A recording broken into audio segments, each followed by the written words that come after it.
이미 시간이 많이 지나서 제가 설교를 좀 줄이려 하니까 잘 들으시기를 바랍니다. 탈무드에 이런 얘기가 있습니다. 한 아버지가 아들에게 옆집에 가서 낫을 한 자루 빌려오도록 부탁을 했습니다. 근데 그 아들이 옆집에 가더니 낫을 빌려오지 못했어. 이유는 그 옆집 주인이 아주 뭐라 그럴까요? 좀 온고집쟁이라 자기가 쓰는 낫을 빌릴 수 없다는 것이죠. 근데 어느 날 세월이 지난 다음에 이번에는 그 옆집 주인이 이 집으로 낫을 빌리러 왔습니다.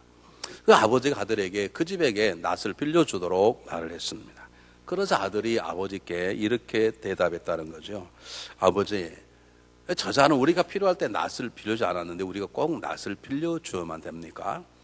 그렇게 말하는 아들에게 아버지는 세 가지 얘기를 했습니다.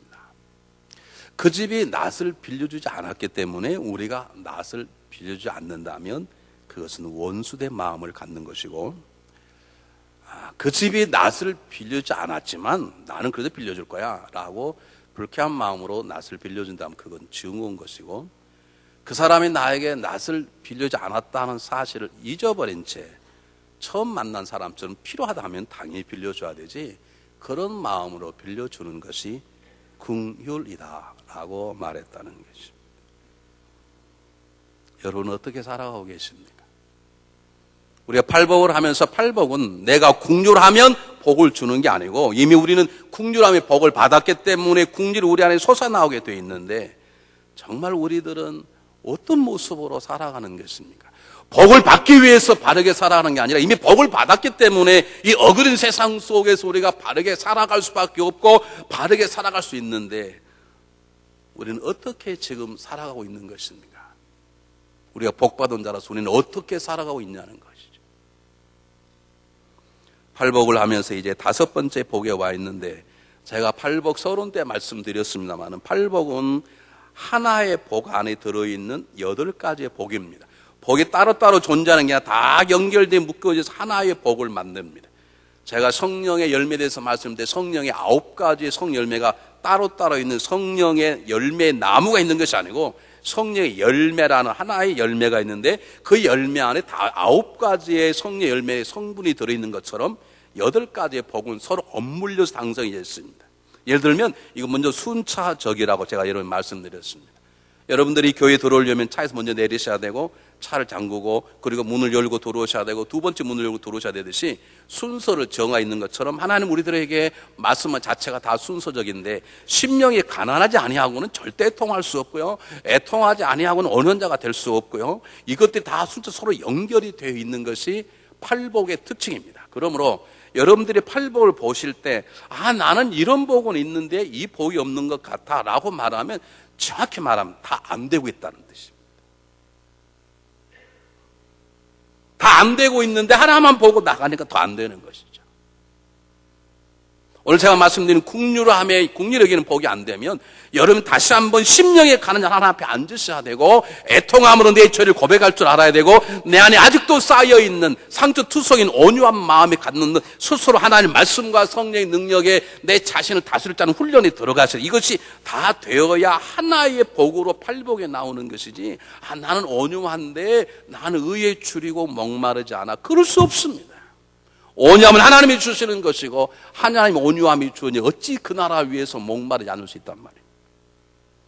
다른 말로 할게요. 이 구조는요, 특별히 서로 연결된 부분들이 있습니다. 예를 들면 심령이 가난한 자가 뭐냐면, 하나님 저는 쓸 것도 없고요, 저를 사랑하는 사람도 없고요, 저를 돕는 자도 없고요, 저를 인정하는 자도 없고요, 저는 하나님이 저를 안아주지 아니하면 저는 갈 곳도 없습니다. 저는 하나님이 긍휼함만이 저 인생의 전부입니다. 하나님이 저를 버리신다면 제 인생의 삶도 아닙니다. 저는 하나님 앞에 영적인 거지로 영적인 파산자로 섰습니다 라고 하는 것이 심령이 가난한 자지요.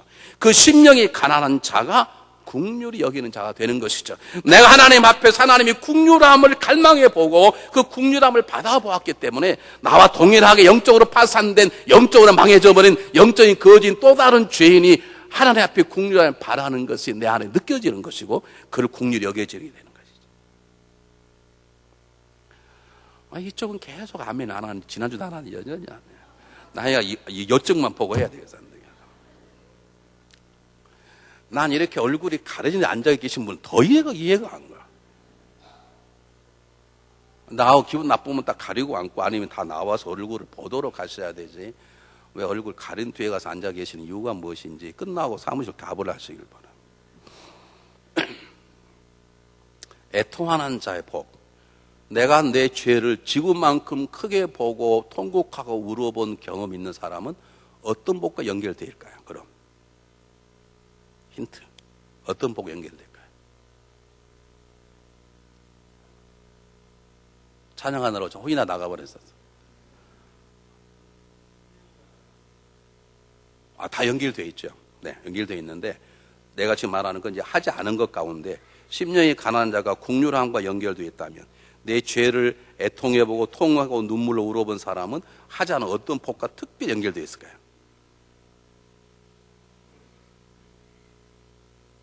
여러분이 답을 안 하시면 할 수 없이 또 신명기 장로님이 곤욕을 당하게 되어 있어요. 우리 신명기 장로 하도 유명해서 남 앞으로 공하고 연락과 신명기 장로가 책임니까 누굽니까? 하도 그게 제 방송을 듣나 봐요. 요즘 신명기 장로님 너무나 당신을 건든다고 지금 상당히 화가 나 계셔요, 지금. 자, 심령이 가난한 사람, 내가 하나님 앞에 하나님이 국률함을 맛본 사람만이 불쌍한 사람을 국률에 여기게 되는 국률한 복과 특별히 연결되어 있어. 그러면 내가 내 죄에 대해서 고백해 본 사람은 다음에 우리 하지 않은 어떤 복과 연결되어 있을까요? 마음이 청결한 자죠. 이게 하나가 안 되는 거예요.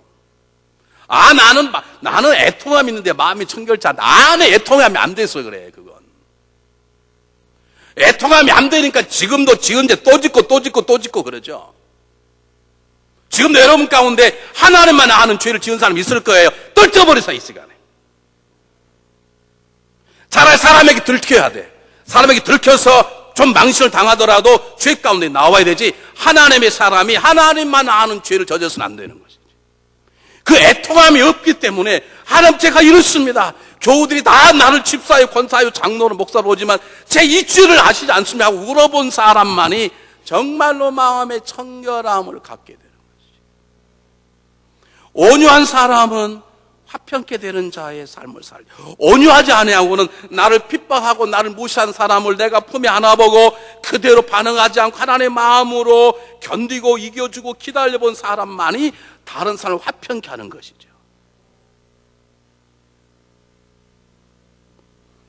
의와 의에 줄이고 목마른 자가 아닌데 어떻게 의를 위하여 핍박받을 용기가 나오는 것입니까?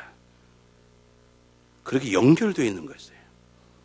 그렇기 때문에 팔복을 항상 전체를 보시고 만약 여러분에게 하나가 안 된다면 여러분 몸이 새끼손가락이 하나 아프면 다 아프지 않습니까? 똑같은 것입니다. 하나가 안 되면 지금 다른 것들이 안 되고 있다는 것이에요. 우리는 하나가 안 되면 그 하나에만 집중하네. 그럼 다른 게 안 되고 있는데 결국 안 되는 것이죠. 내 어떤 것이 안 되면 처음부터 다시 하나님 앞에 가난한 자로 앉고 애통한 자로 앉고 온유한 자가 되도록 하나님 말씀으로 내 마음을 다스리는 자가 되어보고 그리고 나면 내 마음속에 의에 줄이고 목마른 자의 삶을 살게 될 것이고 그런 소리는 국률한 자, 청결한 자, 화평케 하는 자, 의를 위하여 핍박받는 자의 삶을 살아가게 될 수 있는 것입니다.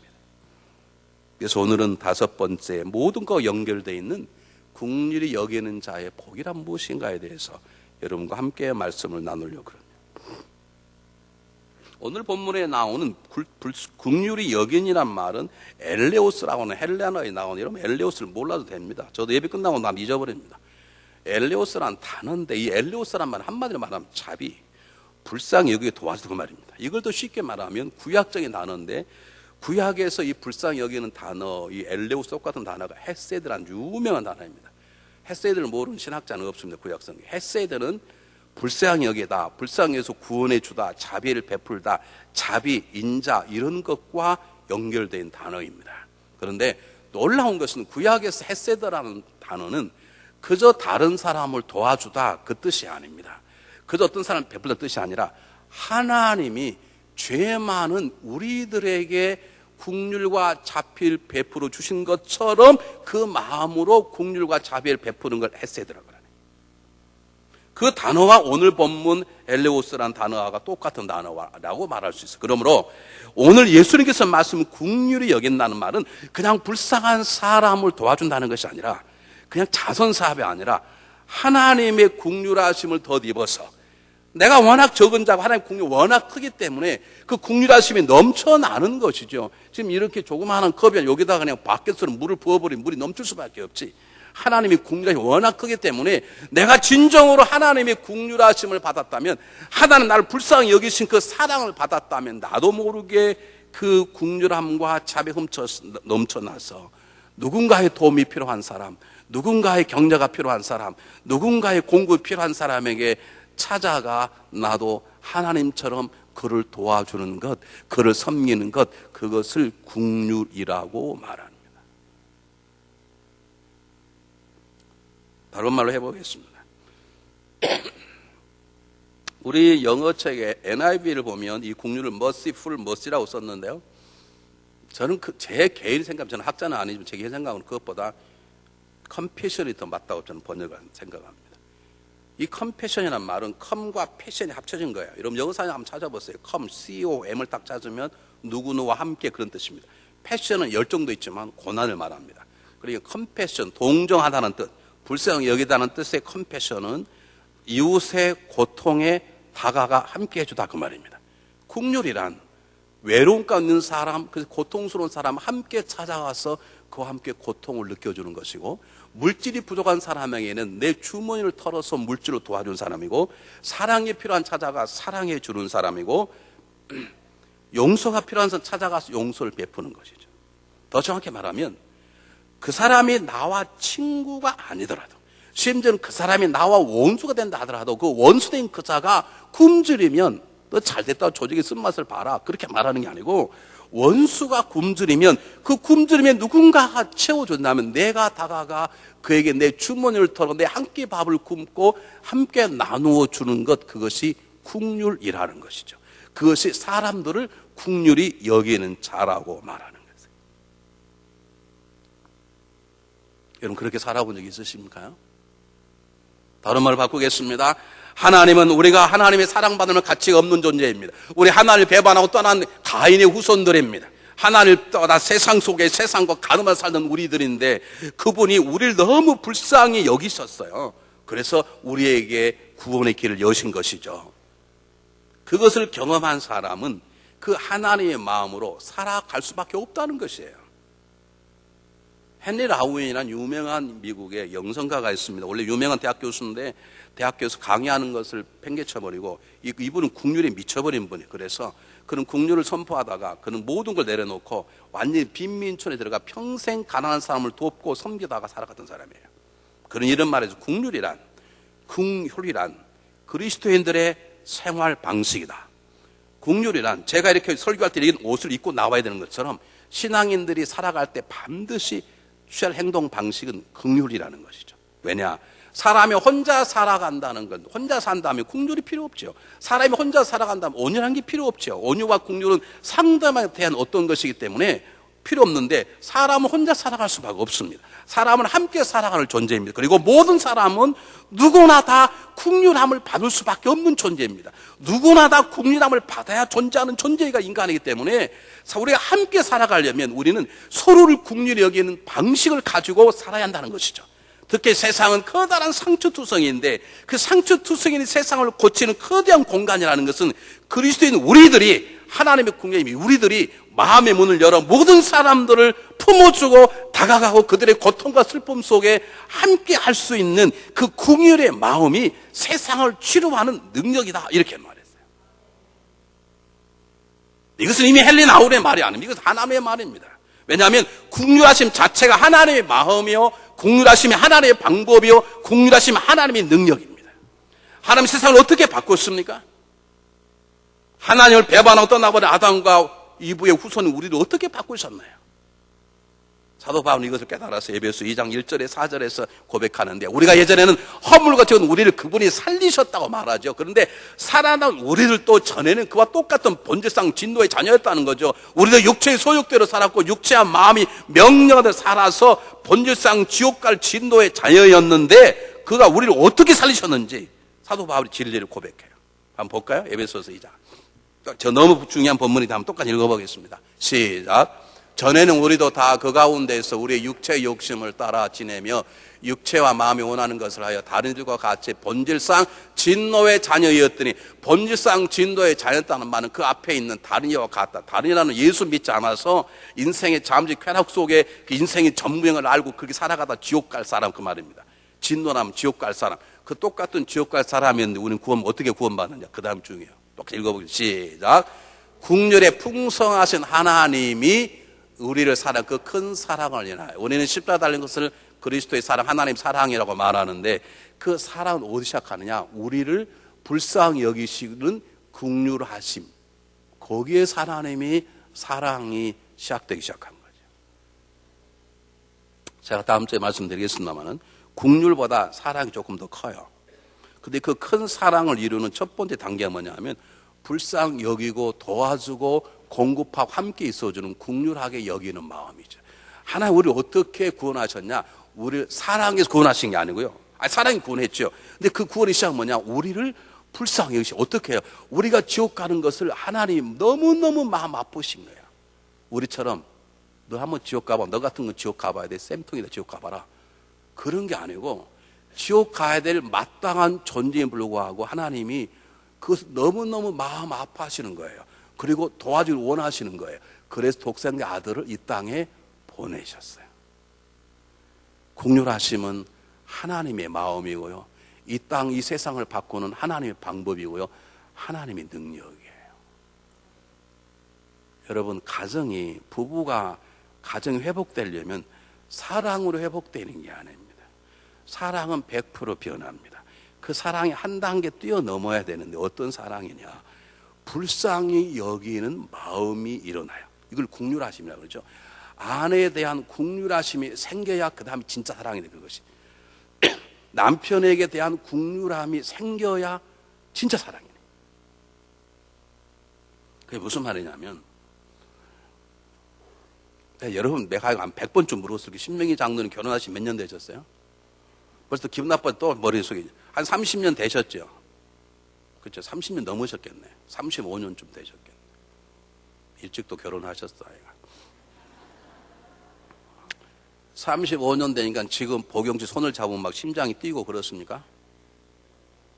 콧방귀 끼시잖아. 그게 정상이야. 계속 뛰면 장로님 벌써 죽었어. 심장이 데이트할 때나 이 사람에게 사랑을 고백하면 받아들여 결혼할까 말까, 그럴 때나 심장이 뛰는 거지, 지나고는 안 뛰게 되어 있어요. 안 뛰어야 건강을. 그런데 살다가 내 아내가 불쌍해 보일 때, 그게 진짜 사랑이에요. 이 여자가 나한테 시집 와서 고생하는구나, 그 마음이 들 때 그게 진짜 사랑이에요. 우리 남편이 나 같은 여자 만나서 고생하는구나, 남편이 참 불쌍하다, 어떻게 도울까, 그 마음이 들어야 그때 남편을 사랑하는 거예요. 어떤 성도가 좋은 줄 아세요? 목사님, 저는 목사님 기도하고 있습니다. 그거 너무너무 감사해. 목사님, 제가 밥 한 끼 사드릴까? 너무너무 감사해. 목사님, 저는 목사님 볼 때마다 목사님 불쌍해 보여요. 이게 진짜야.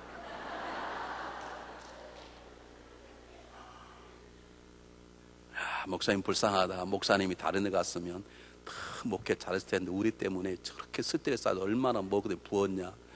목사님 불쌍하다. 그 마음이 들어야 돼. 제가 목회 보니까요, 하나님 뭘 제일 기뻐한 줄 아세요? 여러분이 불쌍해 보일 때 하나님이 제일 기뻐요.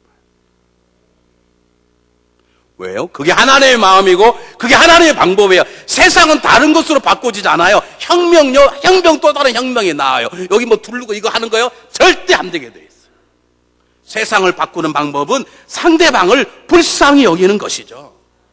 어떤 분이 저희 와서 말하는 거예요. 내 남편과 못 살겠다는 거예요. 왜 못 사냐? 수준이 안 맞는 거예요, 여러분. 수준이 안 맞는 남편이 수준 높은 부인하고 살면 얼마나 불쌍해. 얼마나 고생하겠어. 수준 높은 사람 모시고 사느라고. 그게 불쌍히 여겨야지. 저 사람 나하고 사느라 불쌍하다, 그래야지. 이 국률하심이 우리의 삶을 바꾸고 우리의 가정을 바꾸고 교회를 바꾸시는 것이죠. 세상을 바뀌었다고 하셨던 주님께서 아버지의 국률하심을 그대로 가지고 오셨네. 베드로가 예수님을 배반하고 부활한 주님을 직접 보였죠. 믿지도 못하고 도망가서 갈릴 바다에 고기가 한 마리 못 잡는 거예요. 저 같으면 찾아가서 베드로야, 너 알겠냐? 너 이제 조직의 쓴맛을 보니 이제 알겠냐? 그렇게 말하지 않았습니다. 너 왜 나를 3번씩 부인했는고? 너 왜 고기 잡히지 않는 이유를 아느냐? 한번 생각 좀 해봐라. 내가 이번에 너를 확 뜯어 고치겠다. 그렇게 말하지 않았어요. 주님이 말한 곳에 굼을 던졌더니 고기가 잡혔네. 너 잡은 고기 좀 가져와 봐라. 맛있게 먹었어요. 베드로야, 너 나를 사랑하냐? 그 말은 내가 널 사랑한다. 너가 나를 사랑하냐? 3번씩 물었어요. 3번 물은 건 베드로가 3번 주님을 배반해 그 상처를, 열등감을, 죄책감을 씻어주는 것이죠. 그게 국률하심이네. 예수님 십자가 못 박히셨습니다. 우리는 성화를 보면 예수님 옷을 입고 있지만 원래 옷을 하나도 입지 않고 완전히 발가벗겨 있었습니다. 밑에서 로마 병정들이 조롱하는 것입니다. 주님 그랬겠습니까? 야 자식아, 네 하나님 아들 내려와봐라. 자식 그랬겠지. 저 같으면 내려왔을 때 몇 놈 죽이고 올라갔을 거야.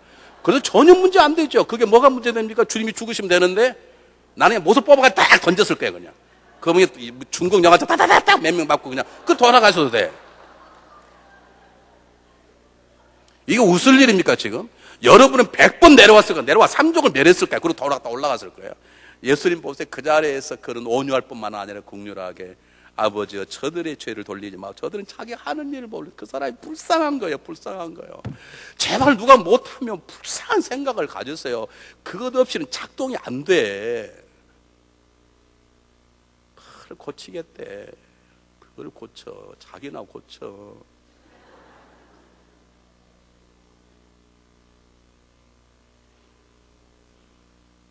여러분, 하나님의 방법이에요. 하나님이 사랑하기 전에 국률의 풍성, 하나님의 자신이 국률하십니다.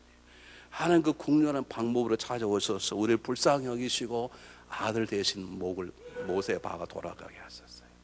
주님이 그걸 보여주셨고 그 주의 영을 받은 스데반도 돌에 맞아 죽어가면서 그냥 기도한 게 아니에요. 무릎을 꿇고 기도했네. 아버지여 저들의 죄를 용서하소서. 저들이 하는 일을 모른다. 아직 돌에 맞아 죽겠는데 무릎 꿇을 필요가 있습니까? 이 쌍그릇 그러더니 양이 안 차는데 그 날라온 짱돌을 맞으면 무릎을 꿇고 주를 바라보며 기도하기를 아버지여 저들이 하는 일을 모르나이다. 그가 불쌍하다는 거예요. 하나님도 불쌍히 여겨주라는 거죠. 나는 그대들이 얼마나 불쌍한지 몰라. 얼마나 갈 데 없으면 주일날 이곳에 와 있을까. 주일날 이 시간.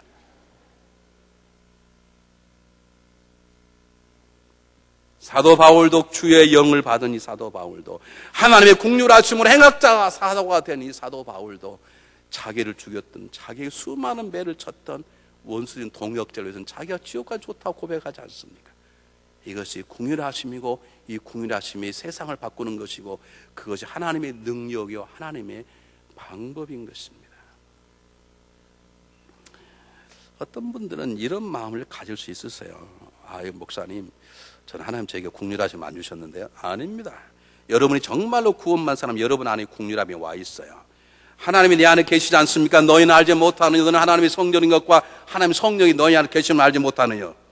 우리 하나님 하나님의 국률하심을 입었습니다. 여러분이 구원받은 하나님의 국률하심을 입었어요. 문제는 내가 내 소견대로 인생을 살아가면서 내가 소견대로 국률함의 꼭지를 들지 않는 것이지 내가 저 사람이 국률 베푸면 안 된다는 것이야. 저 사람 인생에 더 쓴맛을 봐야 된다고 생각하는 잘못 생각 때문에 그러는 것이죠. 잘 보세요.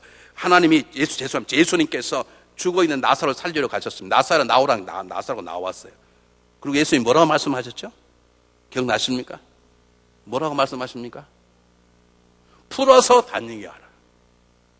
여러분 안에 국률함의 샘터가 다 있으세요. 그걸 푸세요. 묶어놓지 말고. 다 풀을지어다. 우리 안 풀어. 왜 그 사람이 이런 사람이니까 풀 수 없다는 것이지. 그것이 풀릴지어다. 우리 안에 국률함이 있어요. 그 국률함을 풀어야 내 안에 지속적인 하나님의 국률함이 오는 것인데 심는 대를 거두잖아요. 내가 국률함을 심어야 국률함을 받잖아요. 이미 국률을 받았기 때문에 넘치 않아. 우리는 절대 안 된다. 그 사람만큼 안 된다는 것이지. 왜 나에게 상처를 주었다는 것이지. 국률함이란 국률을 받을 사람이라면 그 사람이 원수인 친구들 관계없이 국률을 베푸는 것이죠. 친구에게 베푸는 건 국률이 아니죠. 그것은 교제하는 것이죠. 사귀는 것이죠. 여러분 집에 가면 수도꼭지 다 있을 거예요. 수도꼭지가 틀어야 물이 나오네. 여러분 안에 국률함이 샘터가 있어요. 그 뚜껑을 여세요. 다음 같은 세 가지 방법을 통해서 여러분 지속적으로 국률함의 샘터의 문을 열면 우리 안에 하나님 통해 일하고 있는 놀라운 역사가 벌어지는데, 어떤 첫 번째 뭐가 아니냐? 여러분의 지난 과거를 망각하시면 안 돼요. 대단히 죄송해요. 내가 인생을 살아가면서 하나님 앞에 가난한 자가 되어서 내가 하나님의 은혜 없이는 못 살게 된 나를 그분이 국률함으로 베풀어 주셨다는 그 과거, 내가 이제는 어떤 사람이었다는 걸 깨닫는 그 과거 자리에서 떠나지 않으면, 그 과거를 그것 때문에 죄책과 열등감이 아니라 그 자리를 기억하고 있을 때 우리들은 계속적인 샘솟는 국률함을 우린 베풀 수 있어요. 우리가 얼마나 예전에 악한 자였습니까? 우리 예수 믿기 전에 얼마나 못된 죄의 쾌락 속에 뒤범벅이 되어 있었습니까? 뿐만 아닙니다. 우리가 구원받았습니다. 집사가 되었습니다. 권사가 되었습니다. 장로의 목회자가 되었습니다. 그런 불구하고 우리는 얼마나 많은 시간을, 얼마나 많이 여러 번 하나님 없는 사람처럼 살았습니까? 우리는 하나님 앞에서 하나님의 국률하시는 은혜를 받고 이제 세상과 다른 존재로 살아가야 될 우리, 그럴 수 있도록 말씀을 주시고 성령 내 안에 와 계신 분과 우리는 내 안에 계신 성령과 성경을 덮고 하나님의 음성을 거부해버리고 세상 속에서 내 소견대로 사사기 등장하는 사람들처럼 내 소견대로 내 생각대로 내 하나님 되는 것처럼 다 판단하고 점심 매기고 무시하고 깔보고 얼마나 많이 살았나요? 그래도 하나님 우리 버리지 아니하시고 지금도 국률함으로 우리 지금 여기 또 와 있는 것이거든요. 뿐만 아닙니까? 우리는 세상과 구별된 존재입니다. 세상 사람이 아닙니다. 하나님의 사람입니다. 그런데 우리는 그 호사의 부인 고멜처럼 세상과 접해서 얼마나 영적인 가늠과 더러움 속에 살아왔나요? 나가 오기만 하면 하나님 호사에게 아내를 받아들여라. 나가 오기만 임신하고 들어오네. 그 애를 낳아라. 그 우리 하나님의 궁자의 사랑이신 거죠. 우리가 그것을 받아서 지금까지 살아온 게 아닙니까? 아닙니까 여러분? 저만 그렇습니까? 난 하나님이 나가가지고 궁리가 없으면 저는 이 자리에 설 수 없는 사람입니다. 뭐가 죄가 있나 이거 생각하지 마시고, 여러분 우리가 먹고 사는 것이 누구 때문입니까? 여러분이 사업을 잘해서 그러는 것입니까? 아닙니다.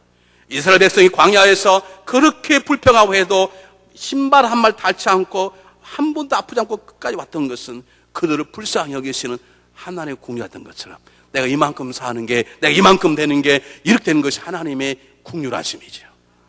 그것을 망각하지 않아야 내 안에 샘솟는 국률함이 샘솟는 것이죠. 두 번째, 하나님과 친밀하시길 바랍니다. 국률하심은 우리 게 아닙니다. 아담 여이가 죄를 지은 다음에 인간의 마음속에는 국률하게 여기는 마음이 없습니다. 인간의 마음에는 증오와 분노와 미움과 살인의 마음만 있었습니다. 그것이 가인의 사건입니다. 아니, 아벨이 자기의 제사를 반대했습니까? 아벨이 자기의 예배드림을 거절했나요? 방했나요? 하나님 안 받아. 그럼 죽이려면 하나님을 죽여야지. 왜 아벨을 죽여요? 하나님 못 죽이니까. 이 마음이 가인의 후손인 저와 여러분에게 많이. 안 그러던가요? 남편 죽이고 싶으셨지 여러분? 아내도 확 죽여보시면 죽일 수도 없고. 안 그러던가요? 저 속으로 주고 싶었던 분 회개할지어다.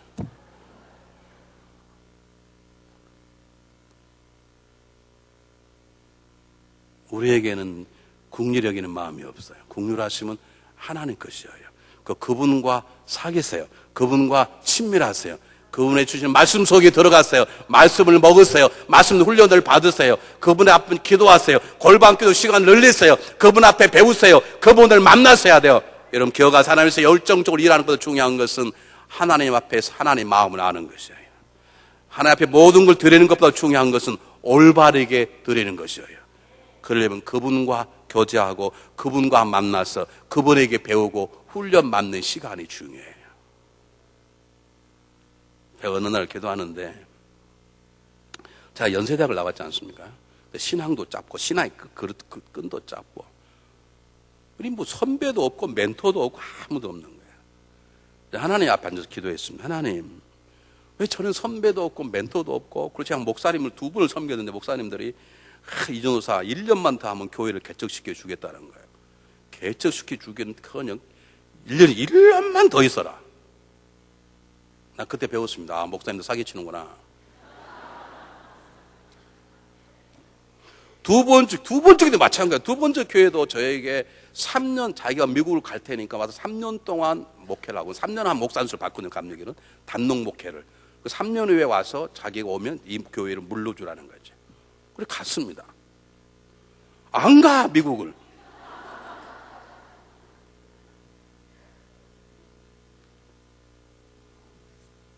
왜 안 가냐고 나중에 물어봤더니 젊은 전도사가 뭐 자기보다 설교를 잘한 것 같아서 불안해서 못 가겠다는 거예요. 그래서 내가 그때 느꼈어요. 아, 목사도 믿음이 없는 사람도 있구나.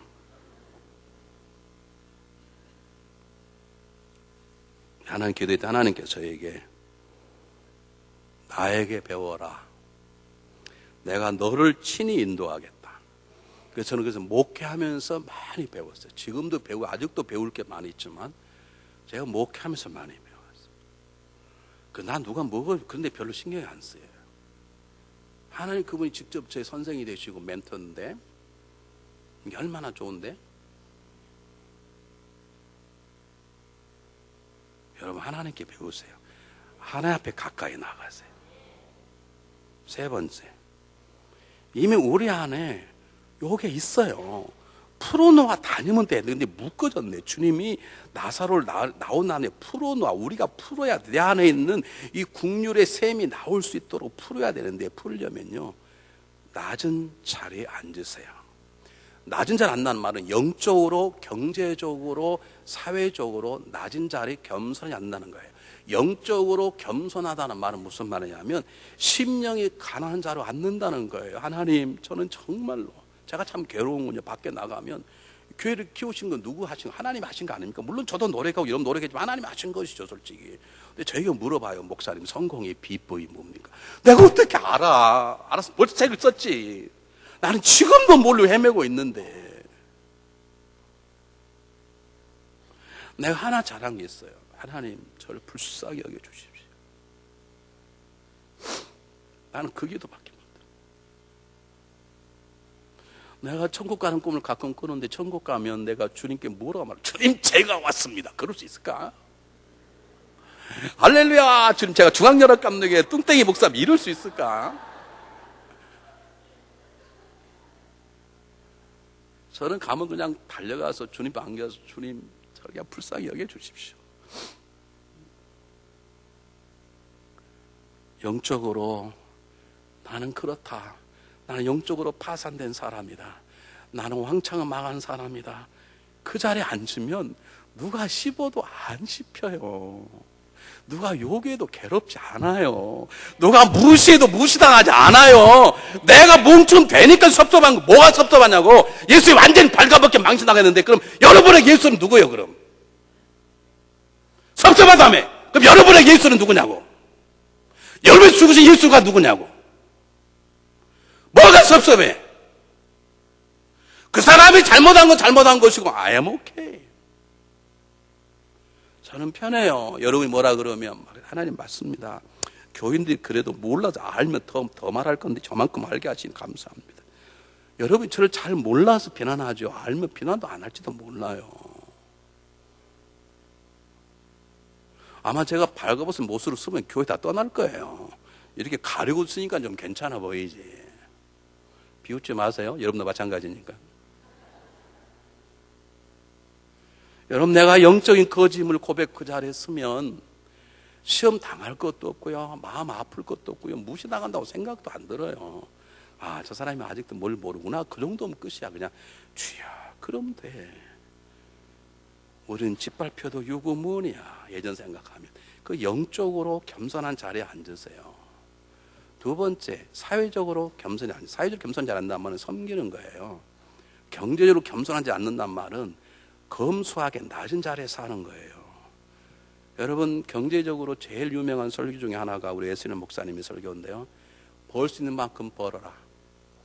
그리고 세이브할 만큼 세이브하라. 그리고 줄 수 있는 만큼 주어라. 그게 유명한 3대 지침입니다. 그는 그대로 살았습니다. 그 옥스퍼드 대학 다닐 때 그가 30파운드를 벌었대요. 30파운드 벌 때 28파운드 쓰고 2파운드를 나눠주었어요. 그가 목사가 되고 유명한 사람 되니까 월급이 60파운드로 90파운드로 120파운드로 늘었습니다. 놀라운 것은 늘어도 그는 여전히 28파운드 쓰고 나머지 모든 것을 주는 데 썼어요. 이게 경제적으로 검소함이고 낮은 자리. 그래야 베풀 수 있어요. 여러분, 사치는 세상에서도 죄고 성경도 죄입니다. 세상에서는 분수대로 사는 것을 잘 산다 그래요. 안 해요. 그리스도인들은 한 단계 낮게 사셔야 돼요. 누가 그렇게 사셨나요? 주님이 그렇게 살았네.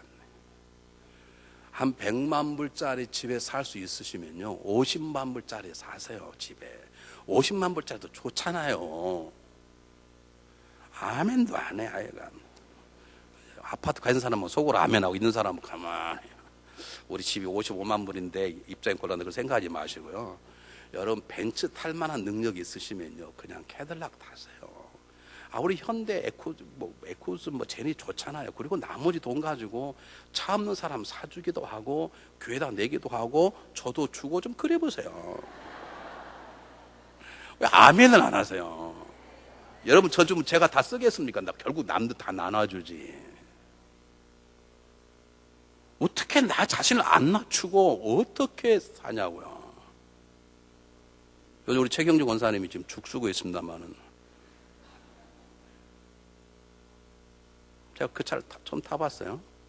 오, 12기통이라고, 12기통. 6기통도 아니고 8기통도 아니고 12기통이야. 그분의 말로, 목사님, 새벽기도 몇 번 맞다가 하면, 2번 맞다가 하면 기름 다 끝. 근데 그런 것도 못 보잖아요. 그 기통수를 8기통으로 줄이십시오. 참 대단한 거 탁 잘 바꿔서 8기통으로 바꿨어요. 여러분 삶을 낮추십시오. 그래야 베풀고 사네. 영적인 상태를 누가 크게 봐도 아닙니다. 저는 적은 자입니다. 누가 당신 욕하던데 난 그보다 더 나쁜 놈이죠. 이렇게 낮춰야 돼. 그래야 우리는 계속해서 국률의 샘물이 터지는 거예요.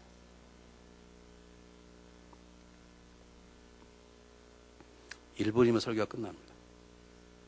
그럼 정말로 국률이 여김을 받은 자가 복 받은 거예요. 복 받은 거 첫 번째, 국률이 여기는 건 하나님의 마음을 닮은 것입니다. 국률은 우리 안에 없는 것이죠. 여러분 기억하세요. 그리스도인으로서 가장 위대한 것은 능력 있단 말이 아닙니다. 그가 하나님을 닮았다. 그것 영광스러운 게 없어요.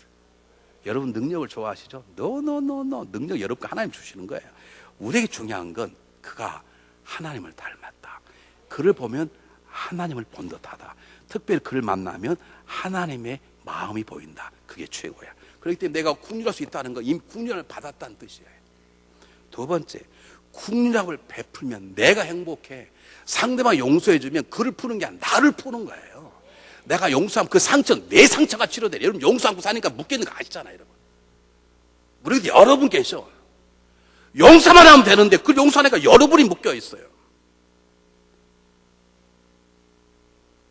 내가 베풀 수 있다는 것은요, 내가 행복해지는 거예요. 여러분 받으면요 굉장히 어떤 찜찜할 때 있어요. 이게 뇌물인가 뭔가 굉장히.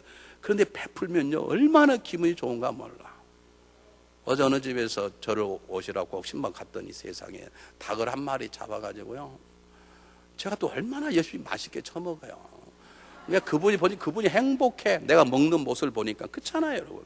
여러분 자녀에게 밥을 해줘 자녀가 잘 먹으면 부모가 행복하듯이 베푸는 자가 행복하네, 용서해준 자가 행복하네, 나누는 자가 행복하는 거예요. 이미 그 복을 받은 게 세 번째, 내가 베풀 수 있다는 것은 내게 있다는 거예요. 받았다는 거예요. 내가 국력을 받았기 때문에 국력을 베푸는 거고요, 내게 물질이 있기 때문에 베푸는 거예요. 그것은 받았을 뿐만 아니라 성숙하기 때문에 하는 거예요. 여러분 어린아이는 절대 잘 것 못 나눕니다. 꼭 뭐 바꿔야 주지. 한번 줘보십시오. 세뱃돈 주고 내놔볼래? 절대 안 내놔. 자기 엄마도 안 내놔. 성숙하기 때문에 용서가 되고, 성숙하기 때문에 나누어 주고, 성숙하기 때문에 함께 써주는 거죠. 내게 있기 때문에 물질도 주고, 있기 때문에 주는 거죠. 그럴 때 내가 베풀 수 있다는 것, 국률하다는 것은 내가 이미 복을 받았다는 것이고, 내 안에 있다는 것이고, 내가 성숙하다는 것이기 때문에 복인 것이죠. 주님이 그래서 말씀하시기를 주는 자가 받는 자보다 복이 있나니라 라고 말씀하시는 거예요. 마지막, 긍휼을 베풀면 그 긍휼을 베푸는 것 때문에 보상으로 주는 게 아니라 심는데 내가 긍휼을 심으면 긍휼을 걷는 것이 하나님의 창조 질서예요. 보상으로 주는 게 아니라 당연한 것이에요. 당연한. 왜 사람들은 날 안 알아주느냐? 내가 남을 안 알아주니까 남도 나를 몰라주는 것이지. 생쥐가 지나가다가요, 잠자는 사자의 코털을 건드렸어요. 그러니까 사자가 확 잡아버렸는데 생쥐가 한 번만 살려주시면 은혜를 갚겠습니다. 그래서 가만보니까 생쥐가 조그만하게 그냥 먹으나 마나요. 그래서 사자가 모처럼 내가 살려주지. 살려줬네요. 어느 날 생쥐가 어디 갔다 보니까 세상에 큰 구덩이가 보수가 사자를 잡으려고 그물 쳤는데 그게 사자가 빠져가지고 그물에 다 묶여있는 거예요. 어떻게 할게요? 생쥐가 내라 큰 이빨, 우리 집사람 같은 이빨 2개 큰 이빨이 있어. 그걸로 그냥 다 갈가서 사자를 살게 했어요. 그것이 하나님의 세상이에요. 긍휼을 베풀면 긍휼을 얻게 되어 있어요.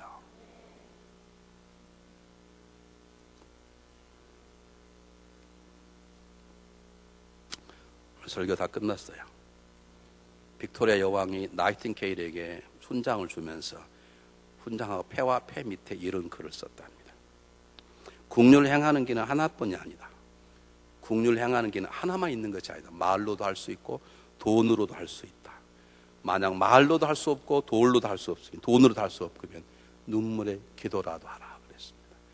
여러분, 우리는 무엇이나 줄 수 있습니다. 물질 가는 자 물질을 주십시오. 사랑이 필요한 자에게 사랑을 주십시오. 아무것도 줄 수 없거든. 눈물의 기도를 베푸십시오. 할 수 있습니다. 묶인 걸 푸십시오. 우리 안에 하나님의 긍휼함이 있기 때문에 긍휼하심을 나누어야 되고 나눌 수 있습니다. 기도하겠습니다.